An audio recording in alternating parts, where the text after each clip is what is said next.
My ancestors from the Southwest tribe were once known as the Pashant Indians. They lived in small family clans because water was scarce, but they knew where to find that water. They knew how to survive in the desert, and the grass grew belly-high to a horse out there, and the grass was their main diet for hundreds of years. They would make big baskets and go out and harvest the grass seed by shaking it into the basket and then take it back and grind it down into flour and then mix it with lizards and bugs and cactus juice, all kinds, whatever they had, you know. It's all protein. They made the Paiute biscuit, which was good because it was good tasting, full of nutrition, and it needed no preservatives. They put it in their pouches and bags and carried it with them. They also harvested the yaunt, which we called agave today. They would cut the young agave top off and take the root and wrap it in leaves and bury it in holes with, throw coals on it, and they would bake it for 3-4 days underground. Then they would take it out, clean it off, and pound it down on the rock and let the sun dry it. And they wound up with a rice cake or something like that. But it was sweet tasting and full of nutrition. Once again, it needed no preservatives.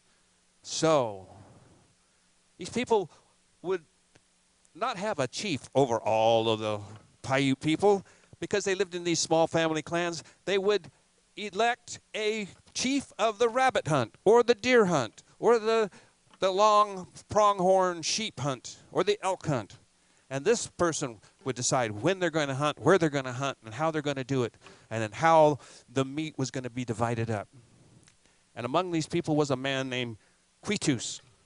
And Paiute Quetoos means giant. You have to be careful, though. If you say Quetoo, you're talking about this part of the body. And you don't want to insult somebody, especially not a Paiute.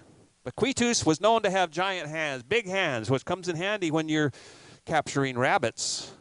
These families would spend all year making a net out of the yucca plant.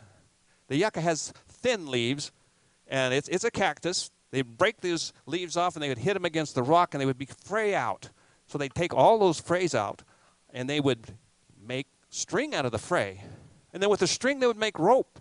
With the rope, they would make nets, and they would make hats and shirts and skirts and sandals and mats. And they would even dig up the root, and they would boil that in water, and they would make soap for their hair. So the yucca plant was vital to their survival. But these nets would then be tied together in a big half circle across the desert. And then they would take the children out about a half mile away and make them run towards the net and scare all the rabbits into the trap. And then they would shoot them with their bows and arrows. Or if you had big hands like Quetoos, you could just reach over the net, grab the rabbit with one hand, and he would squeeze all the air out of its lungs.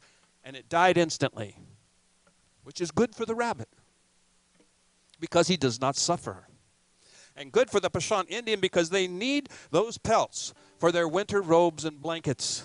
And the meat, of course, was some of their top protein at the time. So I've written a fiddle tune in the style of the Métis Indians of Canada. Métis meaning mixed blood. They were mixed blood of French and of Cree Indian.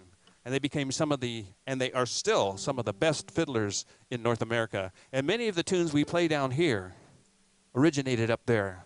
We've just given them different names. But here's one of my compositions I call Big Chief Quetoos.